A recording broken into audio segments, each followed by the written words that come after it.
तू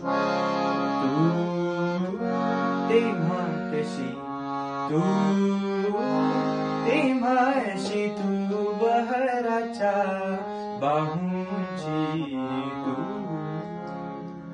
नमस्कार. हे गाणं ऐकत मोठी झालेली एक पिढी न्यू जर्सी मध्ये आहे आणि एक अशी पिढी आहे ज्यांनी कॉलेजमध्ये मन तळ्यात मळ्यात जाईच्या कळ्यात आणि एक अशी पिढी आहे ज्यांनी लहानपणी रोज जेवताना एका माकडाने काढलंय दुकान हे गाणं ऐकलं. नंतरच्या पिढीने अक्कबाई लागली काय ह्याच्यावर डान्स केला आणि आपापल्या आईसाठी एकटी एकटी घाबरलीस ना वाटलंच होत आहे हे गाणंही ऐकलं. अशी सगळ्या पिढ्यांची अनेक गाणी ऐकवायला मी शुभंकर आणि आमची सगळी टीम आम्ही 28 जूनला येतोय न्यू जर्सीमध्ये.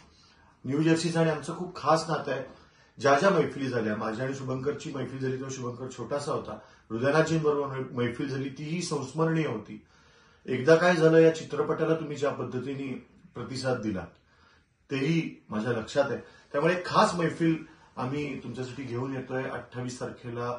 बालगीतांपासून प्रेमगीतं सगळी ओरिजिनल्स आमची आणि अर्थातच क्लासिक्स मराठी आणि हिंदी. जाने वो कैसे लोग थे जिनके प्यार को प्यार मिला. न्यू जर्सी तुमच्या मुलांना घेऊन या, तुमच्या आईवडिलांना घेऊन या. प्रत्येकासाठी या मैफिलीत धरोहरमध्ये गाणं आहे. नमस्कार.